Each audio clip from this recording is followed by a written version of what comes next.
Olá, amigos e amigas, aqui do Leonardo Barreto. Vamos dar início a um bate-papo, a um encontro especial em que vamos tratar de uma visão que temos que ter moderna, contemporânea aqui da nossa disciplina, o processo penal. Vamos discutir em relação a uma visão garantista da matéria. Afinal de contas, é o termo que sempre se emprega no dia a dia, na prática, em discussão acadêmica, teórica, uma visão garantista. E falar em garantismo significa aplicar corretamente este termo. O que temos visto aí na prática, também na teoria, na dogmática, né, em doutrina, muito se aplica o termo garantismo de uma forma distorcida, equivocada, incompleta, parcial, que acaba fazendo com que não exista uma tutela integral a direitos fundamentais que devem ser preservados por um Estado democrático de direito. É nesse contexto, então, que vai se inserir a nossa discussão aqui deste encontro. Então, vamos procurar definir exatamente o que se entende por um processo penal garantista.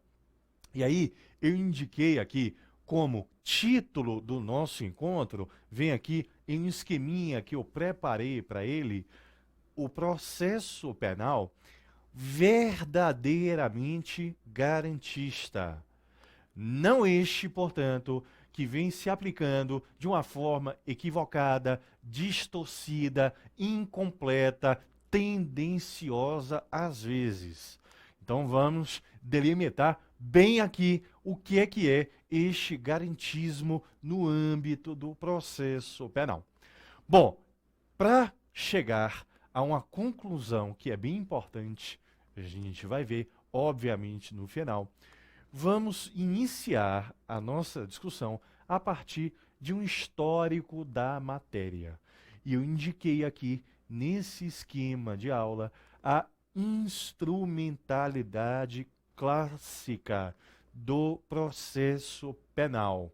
Isso significa o quê? Vem um resuminho aqui. Meio de aplicação do direito penal.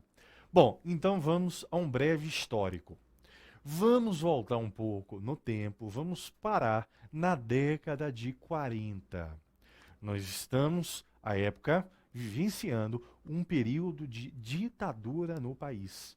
Nós estamos aqui na era Vargas. E isso vai interferir em toda a visão do processo penal. Pois bem, à época se entendia que o processo penal tinha sim um papel instrumental. Existia aqui uma função instrumental do processo penal. Mas em que sentido? No sentido de se colocar o processo tão somente como meio, como via de aplicação do direito penal. Se então fosse praticada algum tipo de infração penal, o Estado iria responder àquela infração aplicando a devida sanção penal. Mas, para se aplicar a sanção penal, seria obrigatório o início, o trâmite, o desfecho de um processo penal.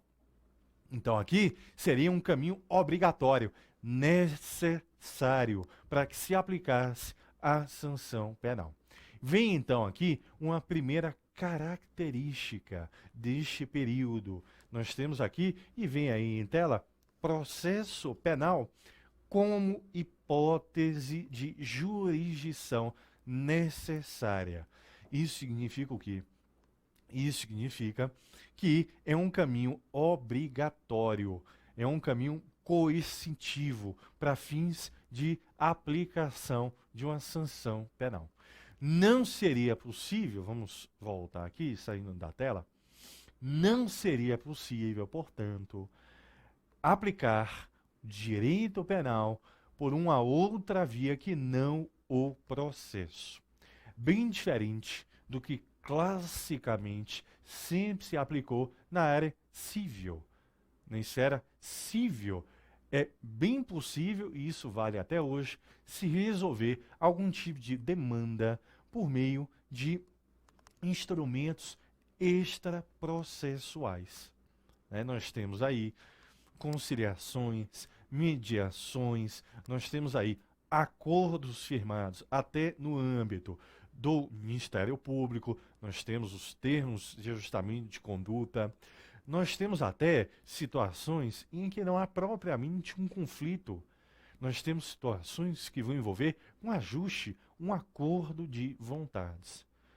É o instrumento clássico do direito civil, o contrato, que já faz lei entre as partes. Não é isso? Aquela ideia do pacta sunt servanda.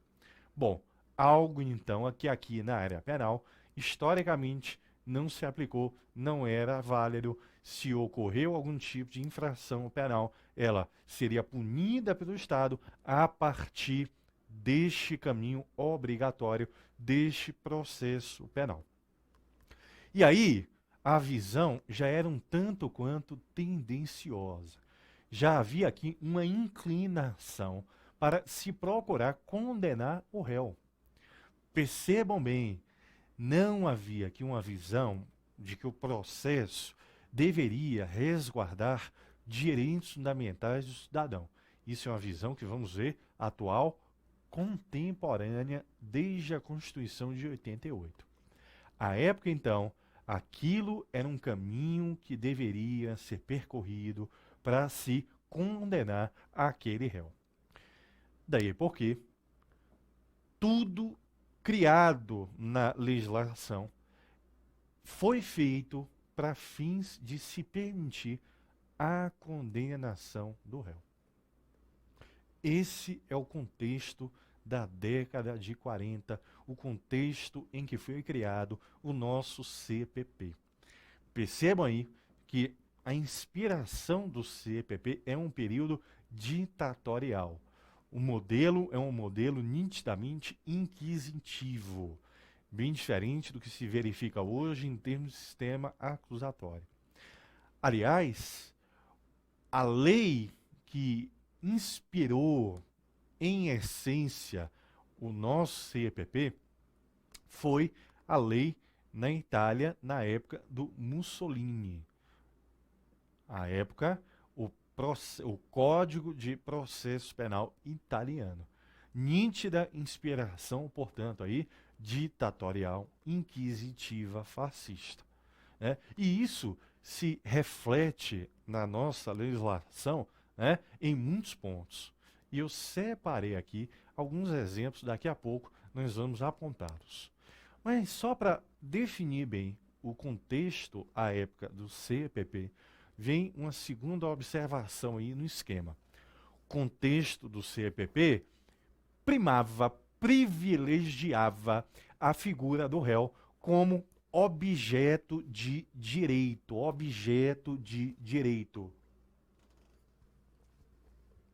Vamos voltar aqui.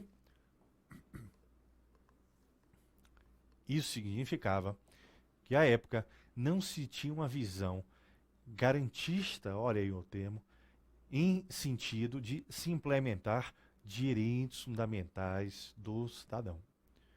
O réu, efetivamente, na prática, ele não assumia a condição de titular de direitos fundamentais. Muito antes, pelo contrário. Ele era um mero objeto de direito. Ele era, digamos, o alvo da prova. Ele não era um protagonista da prova. E vamos ver isso aí falando de alguns exemplos. Vamos seguir aqui na tela, no esqueminha. Vamos lá. Tá aí então, um primeiro exemplo do interrogatório como meio de prova. Interrogatório como meio de prova. Isso significa o quê? Vamos voltar aqui. Isso significa afirmar que, à época, O acusado, ele não era titular deste direito fundamental de exercício da sua ampla defesa. Ou seja, não era o interrogatório o momento propício, o momento adequado para o réu externar a sua versão pessoal dos fatos. Não era o momento, então, para que ele pudesse defender. Não existia a visão, então, de um legítimo momento de exercício da autodefesa. Tanto era assim a época que não se permitia a participação de partes na audiência de interrogatório. Não estavam presentes nem um membro do MP, nem um defensor do réu. Muito antes, pelo contrário. Era um ato que envolvia somente a figura do juiz, e o réu estaria subjugado a ele. Existia uma relação aqui de ampla superioridade. Então, era o Estado em detrimento do réu. O que se queria aqui no interrogatório, por parte do juiz, era extrair do réu a qualquer preço a sua confissão. Daí porque, à época, o interrogatório era marcado exclusivamente como meio de prova, meio de obtenção da sua confissão. Situação que se altera bem atualmente, veremos mais adiante. Mas seguindo aqui, um segundo exemplo aí desse contexto. Aqui em tela. A prisão preventiva decorrente do recebimento da denúncia. Vamos ver o que é isso. Saindo da tela agora. Olha aí então. A época, na redação original do CPP, o ato de recebimento da denúncia automaticamente, obrigatoriamente, determinava a preventiva do réu.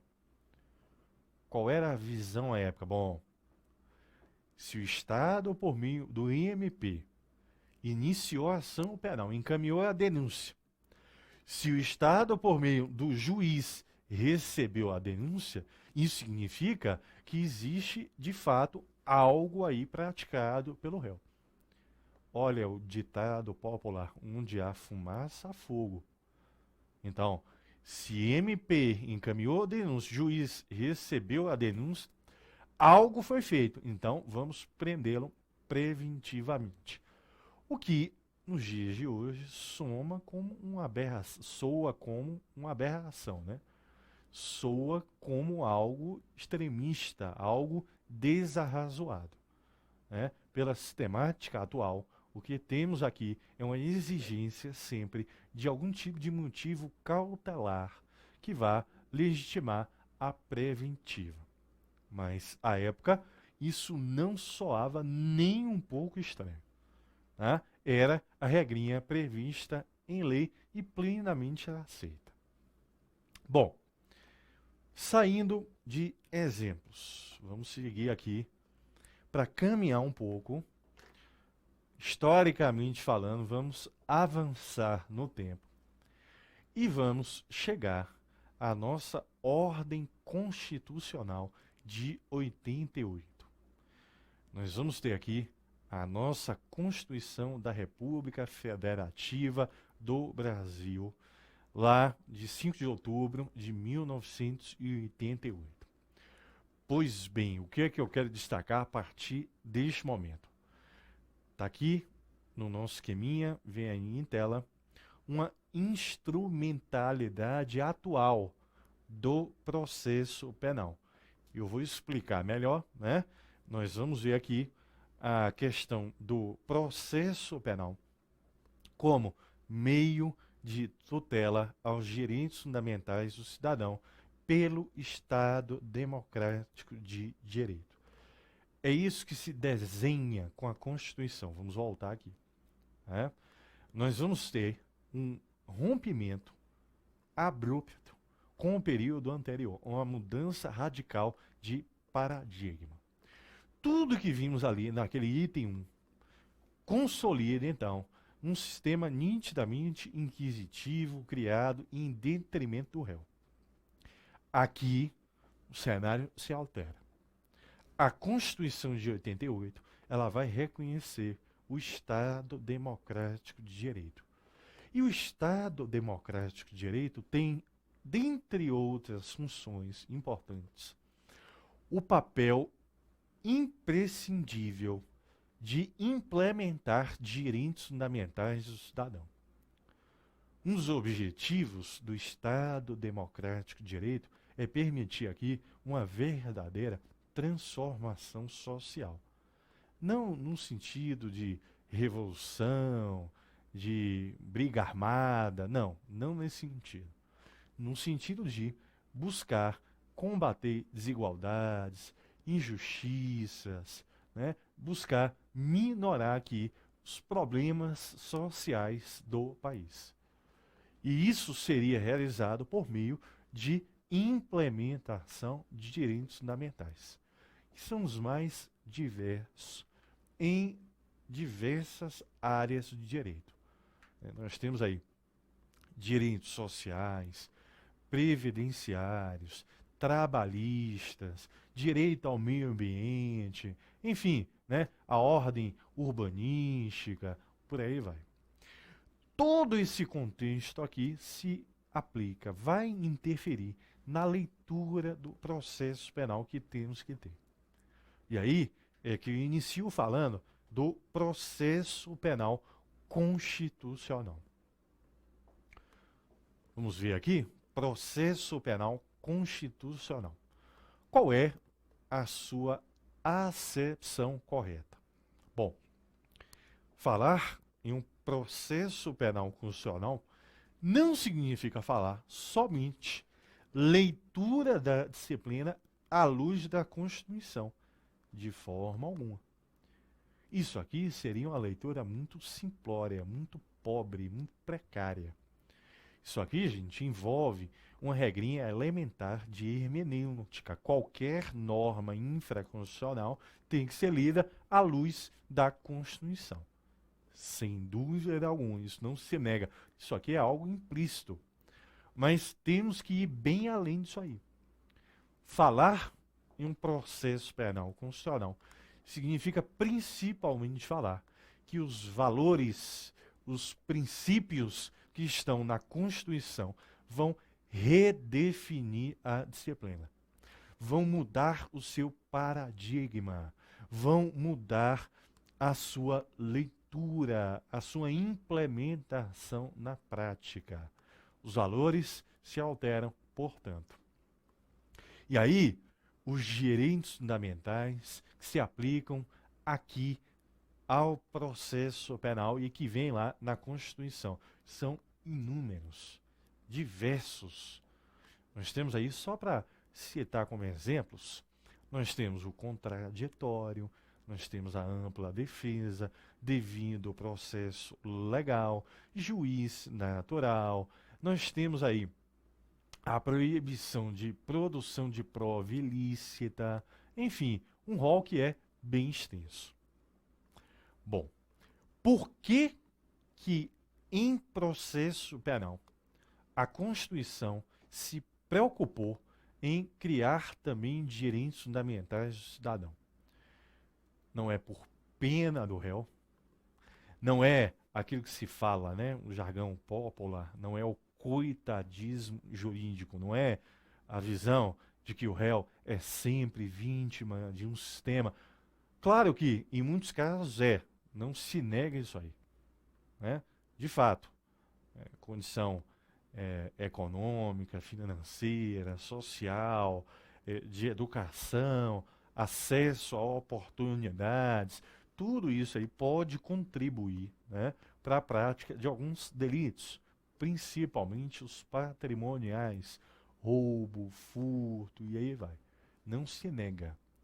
Mas o que se quer apontar aqui é que a Constituição veio criar a gama de direitos fundamentais não tão somente para tutelar aquele que seria a vítima do sistema. A Constituição teve esse objetivo aí, implementar direitos fundamentais, para conferir uma igualdade material no processo penal. Igualdade material. Em que sentido? Tecnicamente falando, o réu, ele é o hipossuficiente no processo penal. E é, repito, tecnicamente falando. Olha aí, eu não estou me atendo, então, àquilo que eu disse agora há pouco, questão econômica, financeira, social. Não. Pouco importa a condição, a origem do réu, seja ele quem for. Este réu é considerado sempre um hipossuficiente no processo penal. Por quê? Porque ele vai atuar aqui em contraposição ao Estado, que está em plena condição de superioridade. E aí, basta lembrar que o Estado inicia a ação penal por meio do IMP. Aliás, antes disso, quem apura o fato é órgão do Estado, a Polícia Judiciária. E, queira ou não queira, quem vai julgar aquele réu é um agente público. É um julgador, um juiz de direito, um juiz, enfim, de carreira, concursado, pode ser também um juiz federal. Então, certo é, de um lado, Estado, polícia, MP e ainda que de forma imparcial, juiz. De outro lado, o réu em condição de inferioridade. O réu não vai ter prerrogativas que só se aplicam a órgãos públicos. Então, a Constituição notou isso aí e procurou que alavancar a situação do réu. Para então, ele sair da condição de plena inferioridade, se equiparar ao Estado e aí, com isso, livremente debaterem, dialogarem, discutirem no processo penal. Se estão em pé de igualdade, o debate se torna efetivamente livre. Se existe a desigualdade, aí nós temos uma falácia em indicar que o debate entre Estado e réu é livre.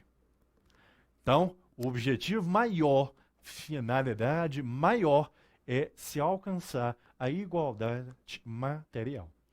Tratar desiguais de forma desigual para permitir o livre debate. Com isso, então, olha a mudança de paradigma que vai se refletir aqui, ó. Vamos a um segundo ponto, que está aqui no esquema, está aí na tela. O réu como sujeito de direito. Vamos voltar. O réu, então, abandona aquela condição de mero objeto do direito. Conforme vimos como objeto da prova, nós indicamos aqui interrogatório como meio de prova, meio para o juiz extrair a qualquer custo do réu a sua confissão. Tá? Então, ele é titular de direitos fundamentais. O Estado democrático de direito está ali com este objetivo. Nós temos que verificar, então, aqui, processo penal como um instrumento de garantia de direitos fundamentais do cidadão. É esta a visão atual que temos que ter, é a visão contemporânea. Significa afirmar que processo penal continua sendo instrumental, sim, mas o caráter instrumental aqui foca muito mais a tutela a direitos fundamentais do cidadão.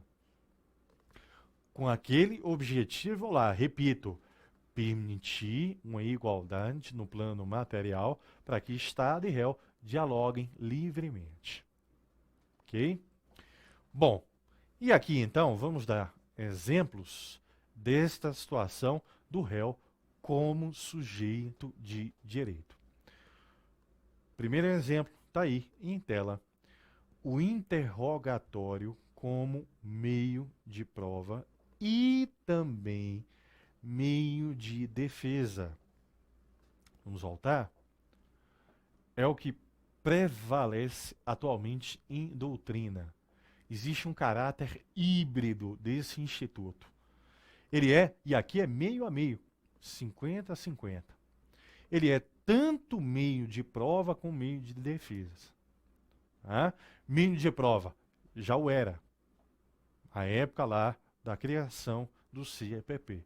E é assim que continua sendo elencado no CEPP até hoje. Está lá interrogatório entre os meios de prova. Momento, então, que é possível que o réu venha a confessar o fato. Mas não só. É também meio de defesa. É um legítimo exercício da autodefesa do réu. Momento em que ele vai aplicar, externar, indicar sua versão pessoal dos fatos. Então, deve ser considerado esse caráter do interrogatório o que vai interferir na atuação do juiz.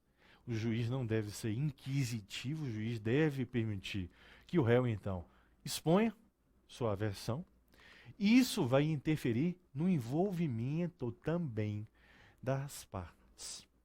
E aí ocorreu uma mudança que demorou de ser realizada. Isso só veio ocorrer lá em 2003. Percebem, a Constituição de 88, somente em 2003, o CEPP foi reformado para afirmar que no interrogatório vão atuar as partes. Membro do MP estará presente, defensor do réu, idem, não só presentes, como podem interferir no ato, podem aqui encaminhar quesitos, perguntas, para que justamente se permita o réu defender efetivamente. Ele vai se defender naquele momento. Então, interrogatório como meio de prova e também meio de defesa. Também uma mudança aqui, em termos de exemplo que foi dado, é quanto à exigência de motivo cautelar para o decreto da prisão preventiva. O sistema cautelar hoje, vamos ver aqui, o sistema cautelar é aquele sistema que vai exigir do julgador sempre a indicação de um motivo cautelar. Um motivo de necessidade.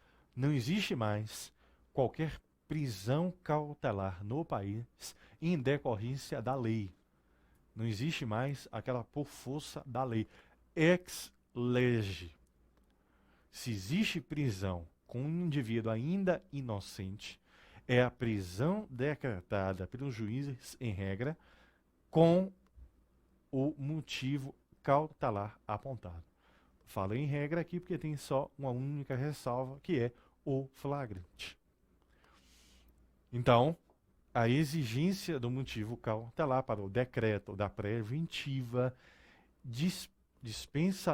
proíbe que ela seja decretada como efeito automático, efeito obrigatório do recebimento da denúncia. Aliás, sequer é efeito obrigatório da sentença condenatória proferida pelo juiz. Se o juiz condenou o réu e o réu ainda pode recorrer, tecnicamente ele ainda é inocente, significa que o juiz, se quer prender o réu, tem que motivar o ato, tem que justificar, tem que apontar motivo cautelar. Chegamos então a uma situação em que há uma tutela diferenciada, uma tutela especial à figura do réu. Daí porque se fala, e vem um termo aqui que se aplica, processo penal justo. Não se quer, gente, processo penal justo é aquele que vai procurar o quê? Nem aplicar, vamos ver aqui, nem aplicar nada a mais, nem a menos. Tudo na medida do possível, tudo na medida do adequado. Não se quer punir o réu com rigor exagerado, extremo, além do que é merecido, nem sequer também uma tutela deficiente. Não se quer punir a quem do que se pretende no processo penal. E aí, então, nós vamos ver mais ao final aqui do bate-papo o critério da proporcionalidade sendo aplicado. No sentido de vedar o excesso, mas também vedar uma proteção deficiente. A ideia maior é buscar um equilíbrio. Um equilíbrio entre os direitos fundamentais do réu e os direitos fundamentais da própria sociedade, da própria coletividade. Aí, então, se insere a ideia aqui, ó, do dilema existencial do processo penal. Como se conciliar esses direitos fundamentais em jogo? É o maior desafio da disciplina no momento. Não é simples, não é fácil, dá um enorme trabalho. Mas tanto o legislador como o julgador, e aí também o intérprete, todos devem ter um esforço para tentar chegar ali, no mínimo, perto do equilíbrio. Saber aqui, ponderar bem os direitos fundamentais do réu com a sociedade que está interessada na correta punição de um eventual delito. Delito, se houver, né? Se houver. Bom, então, é este o dilema maior que temos aqui no momento. Só que, aí é que começamos a gerar um pouco. Nesse contexto todo, vejam bem, o Estado democrático de direito, em um primeiro momento, ele acabou tendo como foco a figura do réu. E não poderia ser diferente. Aqui não vai nenhuma crítica. Aqui é uma constatação daquilo que se esperava que iria ocorrer. Em que sentido? Vimos que no período anterior, década de 40, época em que o CPP foi criado, o réu era figura de segundo plano, que ficava em segundo plano, segunda categoria. O réu não era sujeito de direito, o réu era mero objeto de direito, alvo da prova, objeto da prova. Então, o réu estava, pela legislação, em condição de plena inferioridade. Encerrada a ditadura no país, e aí nós tivemos tanto a ditadura da era Vargas como a ditadura militar, a Constituição de 88 cria o Estado Democrático para tentar romper com esse paradigma anterior.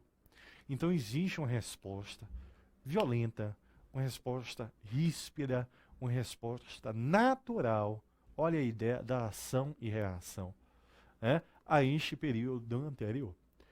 Por isso que na nossa visão e na visão de muitos autores, o que ocorreu aqui foi uma tutela do réu, sim, mas uma tutela extremada, ampliada, muitas vezes exagerada. E aí vamos entrar no momento aqui final desta aula especial. Vamos focar agora nessa questão de uma tutela diferenciada do réu. Isso não é garantismo. Não na acepção da palavra. Vocês certamente já ouviram aí professores, autores, operadores de direito, bradarem, afirmarem ali com todo orgulho, eu sou garantista. Sim, mas é garantista por quê? Não porque eu tenho uma visão pró-réu no processo. Isso não é garantismo. Isso não é garantismo completo, não é uma visão integral. Ser garantista não é ser pró-réu. Ah, mas o autor tal tem uma visão garantista da disciplina, não é o que se fala? Sim, mas, peraí, me explica. Garantista por quê? Não, porque ele tem uma visão pró-réu. O réu é sempre o hipossuficiente, Então vamos dar uma tutela somente ao réu. Pera lá. O réu tem que ser tutelado? Olha o histórico que vimos. Sim, claro, evidentemente. Não há dúvida. Não se quer, por favor, negar o óbvio. Não se questiona. O réu é, sim, hipossuficiente da relação. O réu tem que ser tutelado, mas não só o réu. Percebam que eu afirmei aqui que a instrumentalidade contemporânea do processo penal vai envolver uma tutela a direitos fundamentais do cidadão. Processo como instrumento de garantia, garantia de direitos fundamentais do cidadão. Do cidadão.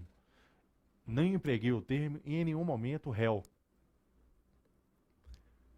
O réu foi o alvo, mas isso não exclui a tutela a outros indivíduos envolvidos na relação.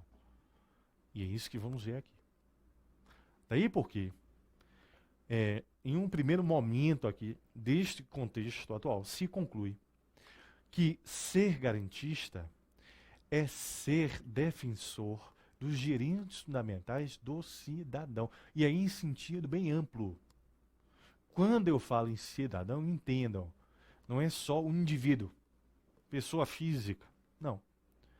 Em sentido mais completo, nós temos como cidadão o réu, sim, nós temos a vítima, nós temos até uma testemunha e nós temos até uma tutela a direitos difusos e coletivos.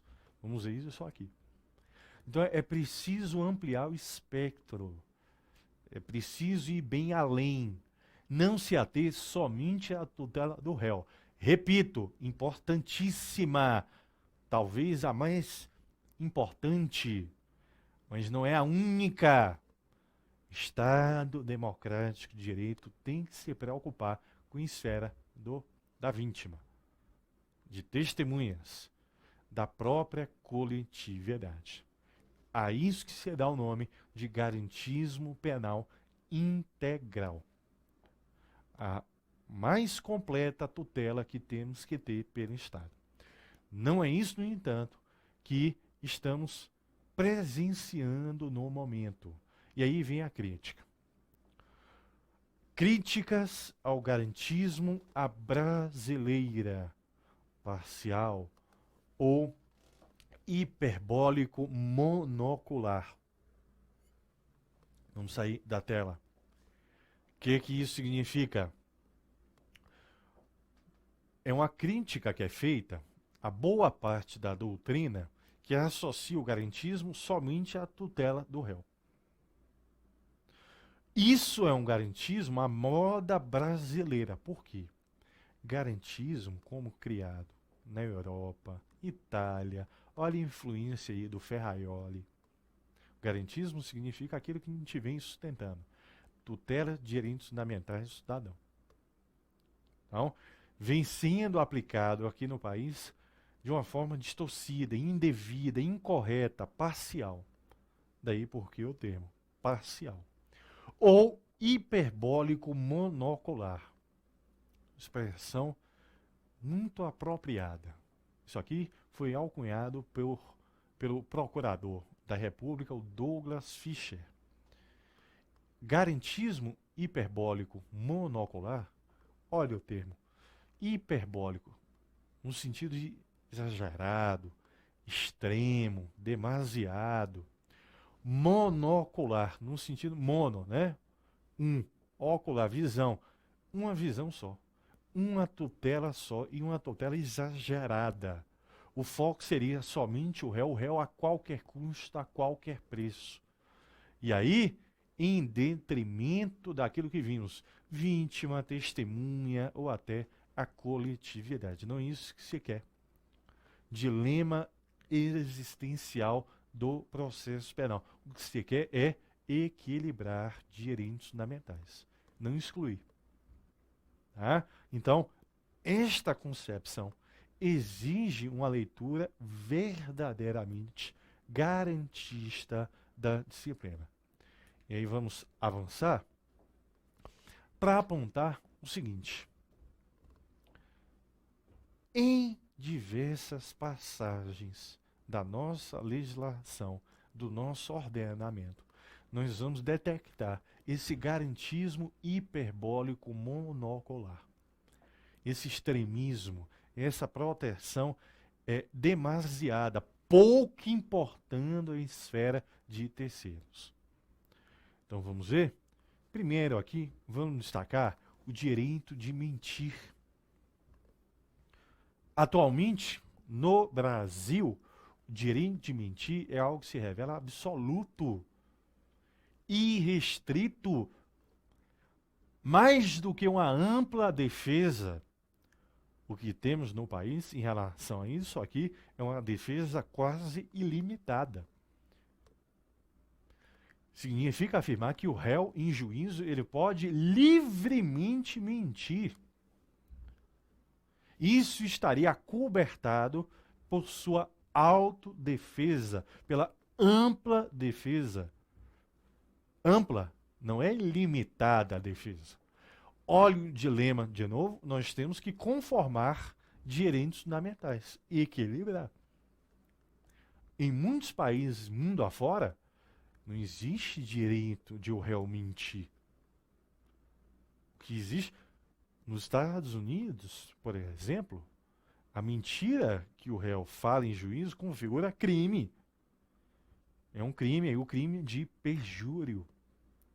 Então, defesa em conformidade a um sistema penal. É isso que se quer. Aquilo que eu afirmei. Não se quer nada a quem. Não se defende aqui, por favor, que isso fique bem claro. Que o encontro revele bem aqui nosso posicionamento. Não se quer prática ditatorial, regime fascista, quanto pior para o réu, melhor, suprimir direitos fundamentais do réu, de jeito nenhum. O que se quer é o equilíbrio. Ok? Então, quanto a esse direito de mentir, haveria já esse extremo, esse exagero, né? Essa proteção ilimitada. O direito de mentir, ele vai se estender aí, desde o inquérito até o final da ação penal. Nós temos também aqui a proibição de provas obtidas por intervenções corporais. Não se permite hoje no país qualquer prova extraída do corpo do agente. Porque a leitura atual que temos no país é de uma não autoincriminação absoluta. O sujeito não está obrigado a produzir nenhum tipo de prova contra ele próprio. Existe uma crítica a isso aí. E o registro aqui, o entendimento do professor Eugênio Pacelli de Oliveira. Ele vai afirmar, com relação à intervenção corporal, que o princípio que iria limitar a colheita da prova não deveria ser o da não autoincriminação. Deveria ser, em verdade, o princípio que impede uma violação à integridade física do agente. O que se pretende tutelar, portanto, é o corpo, a integridade física do agente. Aí sim, a prova estaria proibida. Então, notem, um exame de DNA. Não é possível realizar o exame no corpo do agente se ele não fornecer voluntariamente material genético. Seja ele qual for. Ó, o fio de cabelo, a saliva, não pode. Não há autoincriminação. Só se ele aceitar. Nós vimos aí, países afora, né? Olha a realidade, de novo, os Estados Unidos. Muito comum a gente ver aí tanto, né? Cenas de filmes, né, de seriados, o agente do FBI, ele se passa, sei lá, de um garçom em um restaurante, o sujeito ali bebe um líquido, vai embora, paga a conta, vem lá o agente, né?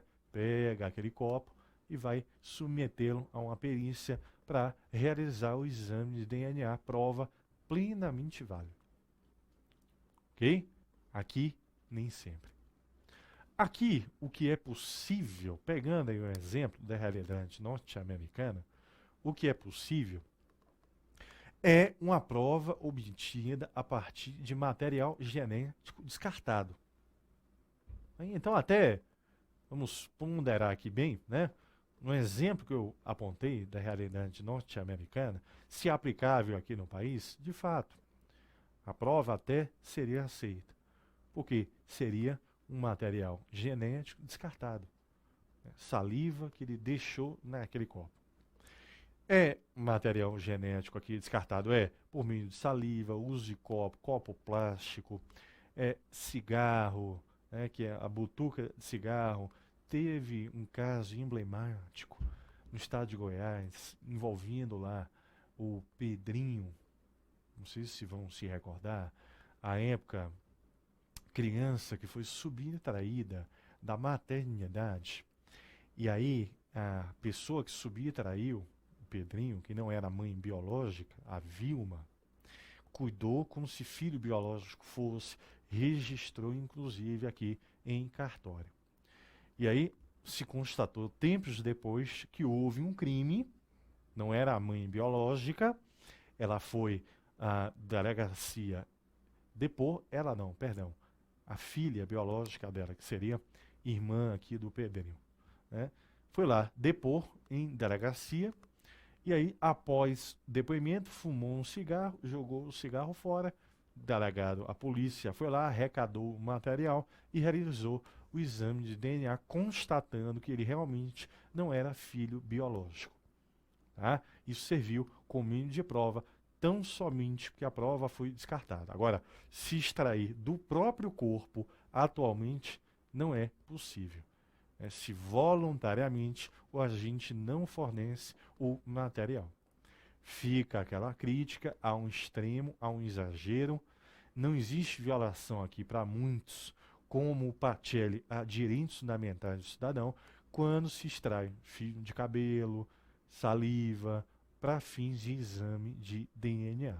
Né? Só haveria violação se implicasse em desrespeito à sua integridade física. Mais um exemplo extremo. Até bem pouco tempo, olha aí, atribuir-se falsa identidade perante autoridade policial. Até bem pouco tempo, isso constituía crime. Até bem pouco tempo, isso não constituía crime. Isso não constituía crime. Isso estava acobertado pela autodefesa do cidadão. Ele poderia se negar a fornecer a sua identificação ou até se valer de identificação falsa. O fato era atípico. Somente de uns anos para cá que STF alterou o entendimento e STJ seguiu essa mudança. Chegou inclusive a editar a súmula 522, afirmando que isso não integra a autodefesa. Isso configura, sim, crime. Falsa identidade, uso de documento falso, a depender do caso concreto. Olha como se começa aqui a conformar os direitos fundamentais do réu aqui a aquele perfil contemporâneo da disciplina. Tivemos uma discussão em relação ao Código de Trânsito Brasileiro, que tem a ver também aqui com esse extremismo da não autoincriminação. A discussão foi: o Supremo decidiu se era constitucional ou não a conduta de prever como crime a fuga do condutor do veículo do local do acidente. O sujeito atropelou uma vítima, fugiu. A lei, o Código de Trânsito, vai prever aquela conduta como delitiva, conduta atípica. Isso seria constitucional ou não? Existiu o argumento que não seria constitucional, porque violaria justamente a não autoincriminação. Isso acabou não prevalecendo no STF.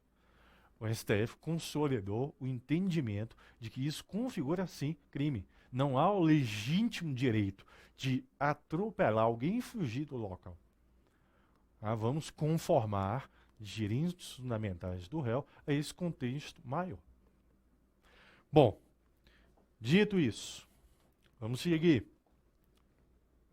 Nesse contexto maior, eu queria trazer aqui um termo que é bem ilustrativo, um termo que vem sendo bem trabalhado em doutrina, muito embora seja um termo inusitado, um termo muito estranho, peculiar, diria até um pouco bizarro, né? Síndrome de Alice no País das Maravilhas. O que é isso? O que tem a ver com processo penal? Ou direito penal da fantasia. Olha só, isso aqui vem da criminologia, isso é sustentado por autores de renome atualmente. Exemplo aqui, o Kleber Masson fala bem desse termo. E isso parte de uma grande simbologia. Isso é uma alegoria, né? Uma metáfora. De quê? De pegar a cena de Alice, né? O conto, a história infantil, né?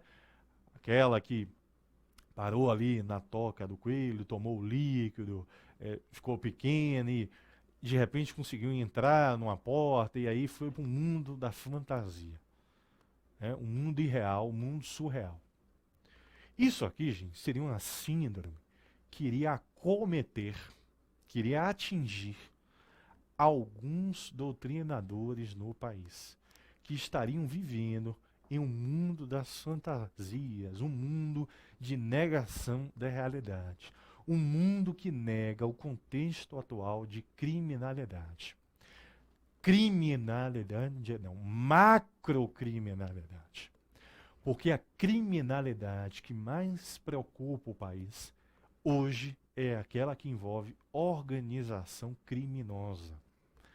Não é claro que todo crime gera interesse público na punição do fato. Evidentemente. É o roubo, é o furto, não há dúvida.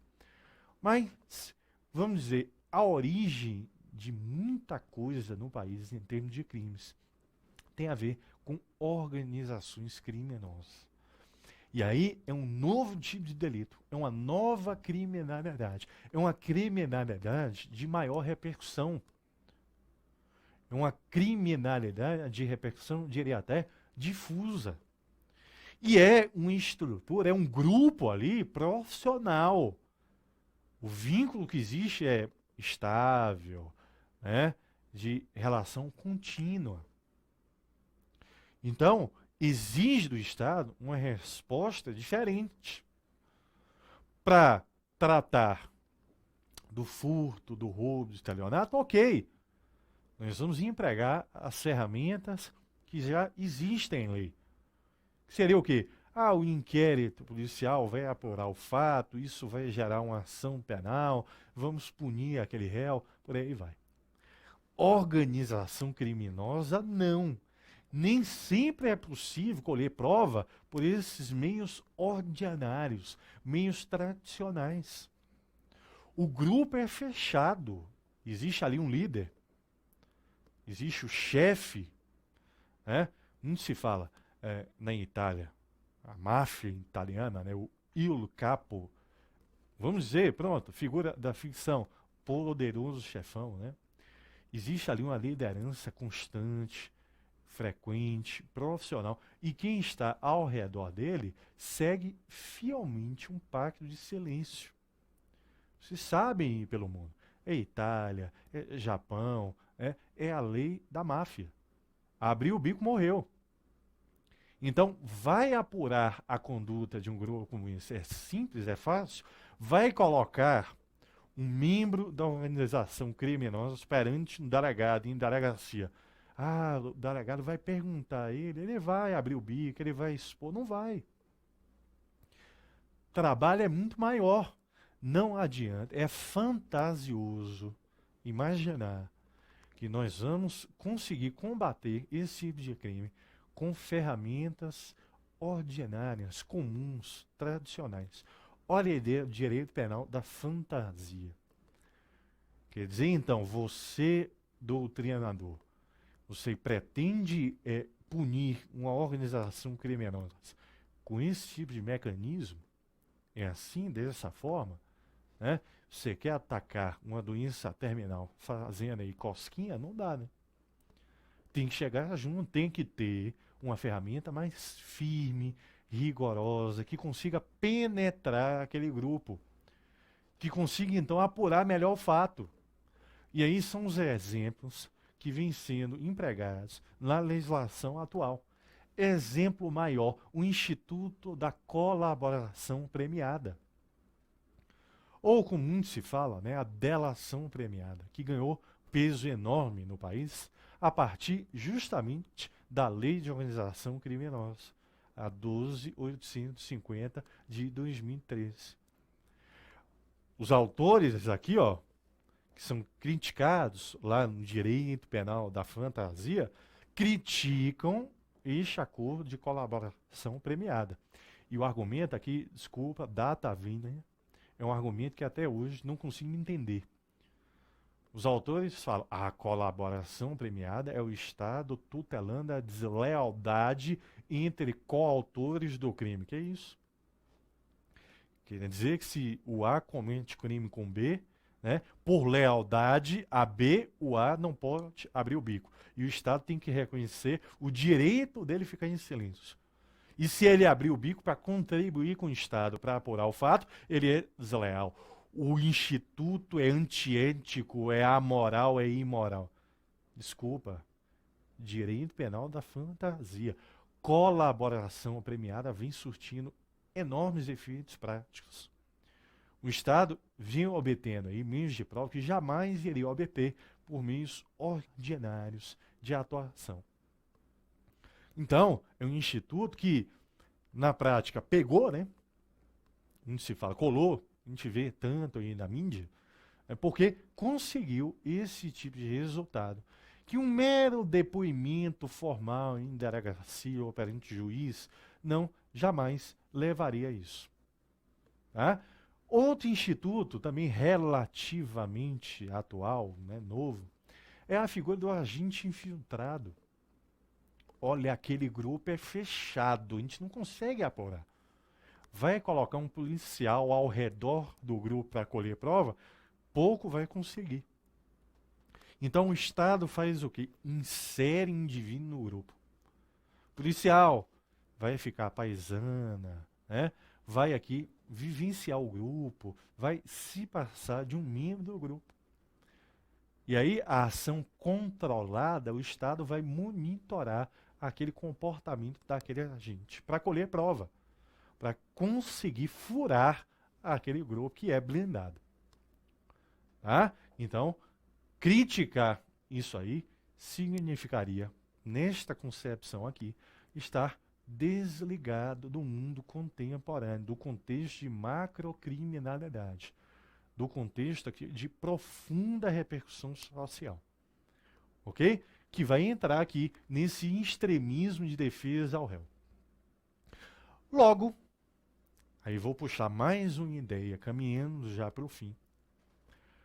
O que é importante também é o Estado Democrático de Direito garantir uma tutela à esfera do ofendido. Não somente o réu é foco do processo penal, garantista em sua concepção verdadeira ou integral ou completa. Processo penal tem que abandonar aquele paradigma anterior. Na época em que a figura do ofendido era ignorada por completo. Ah, vítima, você teve aí algum tipo de dano decorrente do crime? Desculpa, sinto muito, nada posso fazer como Estado. Você se vire e vá procurar recuperar o dano na esfera civil. Processo penal não estaria preocupado com você. Isso acabou. Estado Democrático de Direito vai tutelar direito fundamental do cidadão. Vítima entra aí no conceito. Então, o Estado tem o dever do quê? Chamar a vítima, venha. Vamos verificar aqui qual foi o dano, vamos tentar reparar o dano. existem inúmeros institutos que vêm mostrando um cuidado do Estado com a figura da 20. Ó, a lista imissa. Por exemplo, o teor do artigo 201 do CPP. 201 CPP vai afirmar, vai elencar direitos fundamentais importantíssimos do ofendido. Direito de ser comunicado sobre qualquer ato relevante do processo, até por meio eletrônico. Direito de não ter contato com o réu se não quiser. É possível, então, se ele não quer conviver ali em sala de audiência com o réu, é possível que o seu depoimento seja acolhido por videoconferência. Direito de aguardar um momento de depor em sala própria. Direito de ser acompanhado por uma equipe multidisciplinar, que vai, então, aqui procurar recuperar o dano aí em sentido bem amplo, né? O psicológico, também psíquico. Devem atuar, então, aí um psicólogo, psiquiatra, assistente social, enfim. O Estado está atento a isso aí. Em sentido de dano material, o CPP prevê, no artigo 387, inciso 4, que o juiz, ao condenar o réu, pode fixar uma indenização por valor mínimo, em virtude do dano suportado pela vítima. Então, é mais uma forma de chamar a vítima aqui para diálogo, para discussão. Ok? Então, isso fica bem claro atualmente e vai se inserir aqui um contexto de terceira via do direito penal. Terceira via do direito penal. Isso é uma ideia que em doutrina vem lá do Roxin. Roxin afirma o seguinte: a primeira via do direito penal é a via da pena, ganhando destaque a pena privativa de liberdade.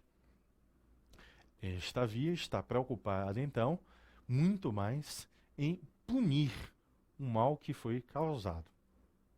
Existe uma segunda via, que é a via da medida de segurança, que é uma via construída na época da humanização do direito penal.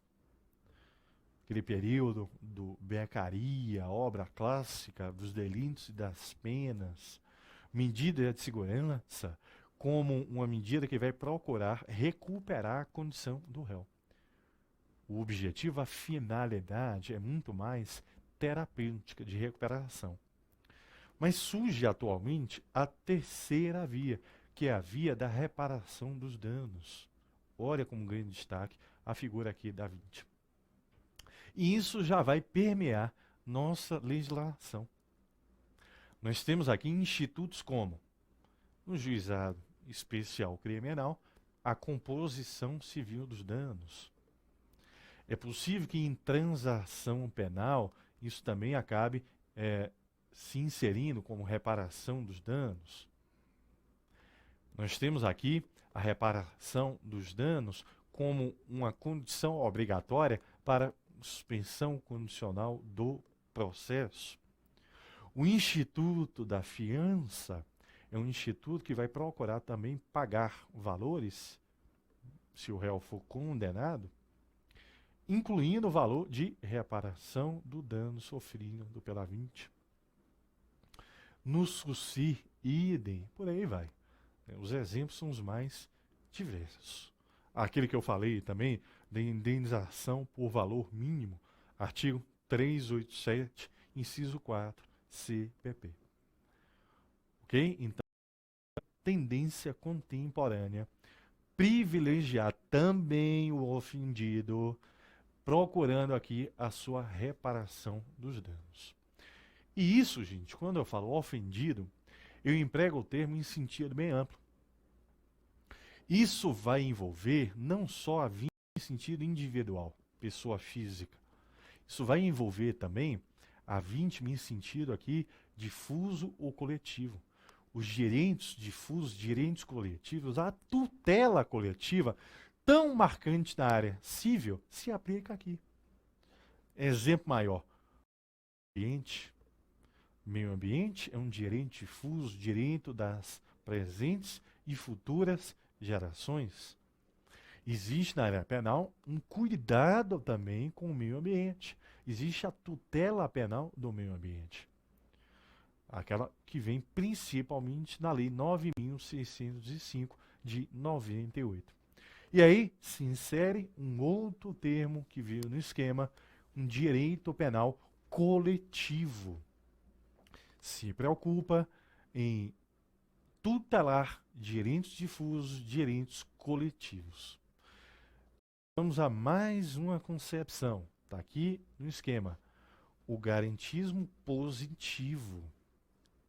No sentido de que garantismo é também promover direitos fundamentais em prol do coletivo, em prol do individual, em prol do coletivo. Garantismo significa não só respeitar, observar. Um caráter aqui seria mais negativo, de não interferir.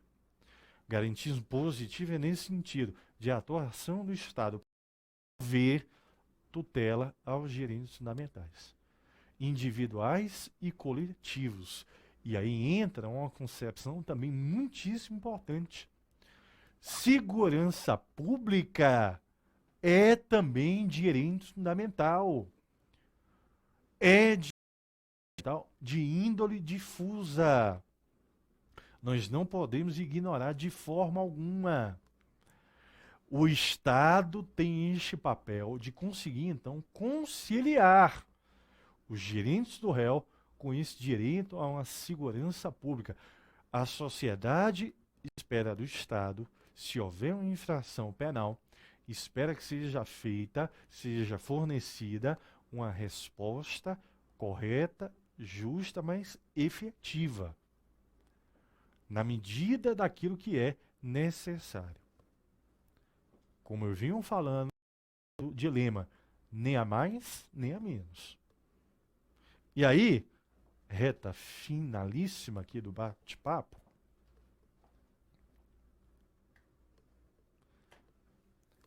a questão até da prova ilícita e pró-sociedade. É uma discussão que se abre se realmente a prova ilícita só seria admitida pró réu.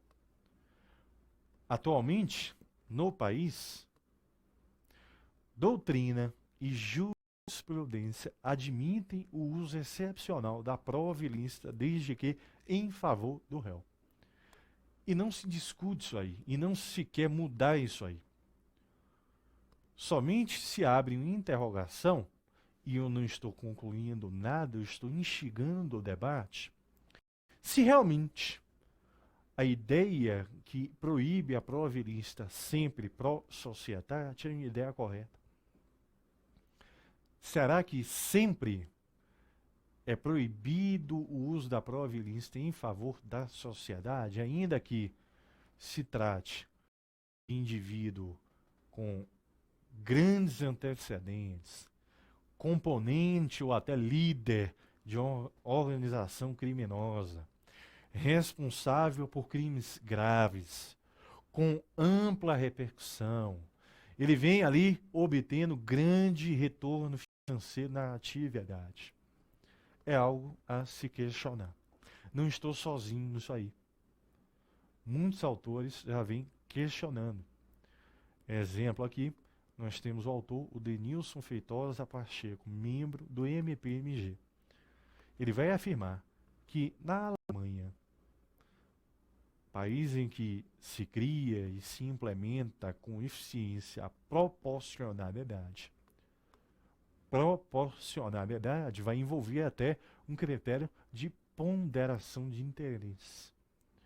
No caso concreto, se verificar que é pertinente, é conveniente tutelar a coletividade, a regrinha aqui de vedação do uso da prova ilícita poderia ser deixada de lado naquele momento, por um para aquele caso. Claro que seria um uso bem cauteloso, bem delimitado, bem excepcional. É algo ainda em aberto.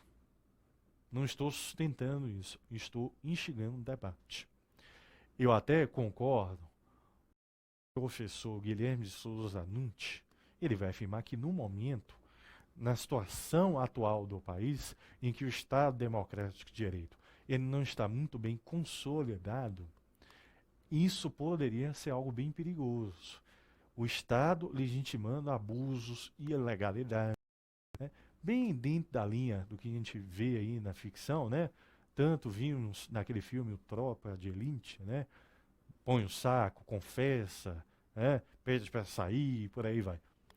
Isso aí levaria o Estado a praticar ilícitos, abusos, arbitrariedades, que é uma visão garantista, verdadeiramente garantista. Mas é algo que, no mínimo, deveria ser discutido e não virá dogma. Ah, sempre em favor do réu. Hiperbólico, monocular. Vamos ver bem se é sempre. Então, nossa conclusão aqui do nosso bate-papo, o objetivo agora é alcançar esse equilíbrio do processo penal. A busca da estabilidade do processo penal envolve a tentativa de conciliação entre os direitos fundamentais do réu e aqueles da sociedade. É o critério da proporcionalidade. E aí, para concluir aqui, proporcionalidade que tem a ver com a vedação ao excesso, vedação da proteção deficiente. Não se quer punir indevidamente o réu de forma alguma, não se quer extremo, não se quer exagero, não se quer prática inquisitiva, que era aquilo que valia lá na década de 40. Mas não se quer, a sociedade reclama uma atuação mais firme, contundente do Estado, não se admite mais uma proteção deficiente, aquém do que merece a vítima e a coletividade em sentido amplo. É esse o desafio, é esse o dilema, é isso aqui que nós temos que procurar em qualquer instituto do processo penal. O meu objetivo, então, foi expor a vocês o nosso posicionamento e tentar quebrar esses mitos, tanto ler ou ouvir falar. Nesse sentido, eu sou garantista porque eu sou pró-réu. Não, você não é garantista em sentido integral. Você não é verdadeiramente garantista. Você teria aqui um garantismo meramente parcial. Vamos além. Talvez o garantismo parcial seja algo mais simples, né? Mais cômodo, sempre pró-réu. Ali, ó, monocular, sempre pró-réu, sempre pró-réu. Poupa esforço de avaliar tema a tema, caso a caso, como se conciliar vítima, coletividade. Então, é minha pequena contribuição aqui a esse debate. Espero que tenha sido útil e que a partir de agora isso desperte uma reflexão. Que vocês, ao lerem temas da disciplina, né, sempre procurem enxergar os dois lados. Não ficar só do lado da sociedade, só do lado do réu. Olhe então este equilíbrio. É um desafio, vamos buscar atender bem, cumprir bem o perfil do processo penal contemporâneo. É este, então, na minha visão, processo penal verdadeiramente garantista.